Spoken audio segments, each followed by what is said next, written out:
ล่าเอ้ยพระอาจารย์ขอเป็นกำลังใจ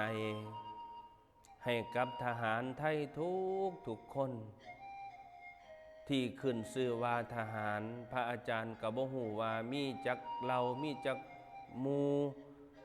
ขอเป็นกำลังใจให้ทหารไทยเฮาทุกผู้ทุกคนล่าเอ้ยหมู่เจ้าฮู้บ่ว่าทหารเนี่ยเขาเสียสละส่ำใดเสียสละความสุขของครอบครัวเขาเสียสละความอบอุ่นจากครอบครัวเขาไปเป็นรั้วไปเป็นกำแพงให้กับประเทศชาติล่าเอ้ยทหารไปอยู่ชายแดนข้าวก็กินบ่อิ่มนอนก็นอนบ่แซ่บนอนบ่หลับนอนบ่ได้พอน้อยก็ต้องตื่นนอนในท่ามกลางเสียงปืนเสียงระเบิดภัย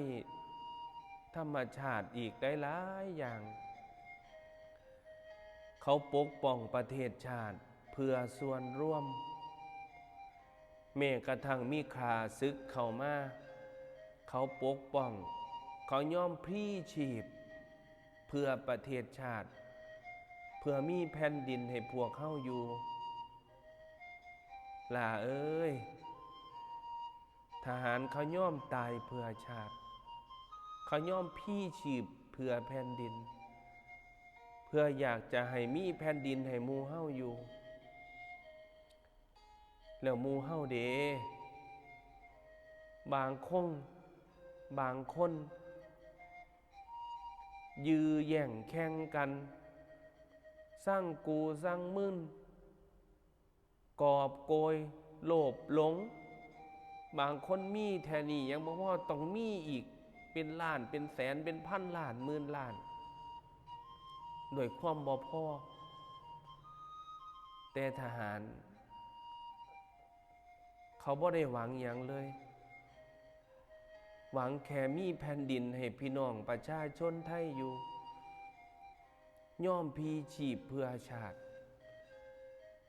ล่าเอ้ยเบิ่งความเสียสละเขา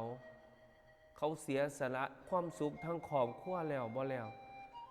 เขาเสียสละทั้งชีวิตของเขาเพื่อแผ่นดินให้เฮาอยู่บ่มีผู้ใดเฮ็ดได้ดอกเธอเบิ่งความเสียสละของเขาหลาหมู่เฮาท่านทั้งหลายเฮาเป็นกำลังใจให้เขาทหารเดี๋ยวนี้กินก็บ่ได้กินแซ่บคือเฮานอนก็บ่ได้นอนหลับคือเฮาบางคน7 มื้อ8 มื้อ10 มื้อน้ำก็บ่ได้อาบเสื้อผ้าก็ชุดเก่านอนก็นอนในป่ายุงก็กัดยุงก็ก่อยบัดเฮาเด้นอนกอดหมอนนอนห่มเผาห่มอนุ่มนวลแต่ทหารล่ะนอนกอดปืนอากาศก็หนาวเหน็บเยือกเย็นใส่สิเป็นหวัดเป็นไข้เป็นไอข้างซ้ายก็เสียงปืนข้างขวาก็กับระเบิดเขาต้องทนเขาต้องอดทนต่อสู้เบิ่งความอดทนของเขาแล้วเนี่ยเขาลำบนลำบากขนาดใดเขายังอยู่ได้ล่าเอ้ยเฮาทุกคนทุกท่านเป็นกำลังใจ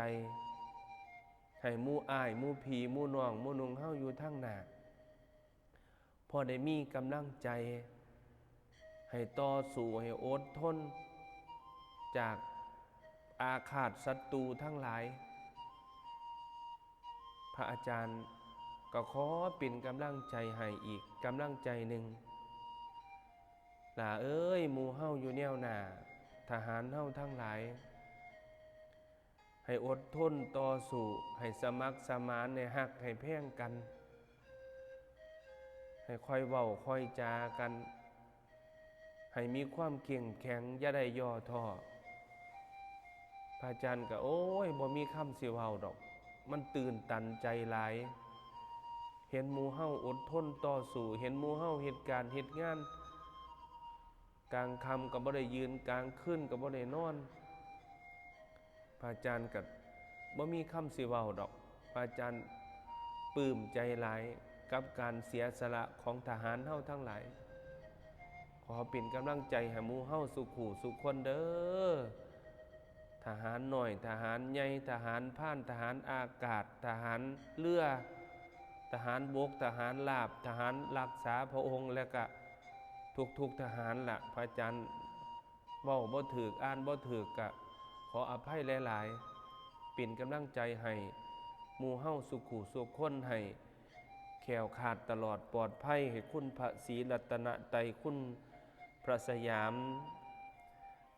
เทวาธิราช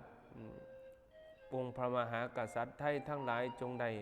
ปกปักรักษาหมู่เฮาคุณพ่อคุณแม่พันแม่นางธรณีอุ้มลูกอุ้มเต่าเบิ่งลูกเบิ่งเต่าเด้อสาธุ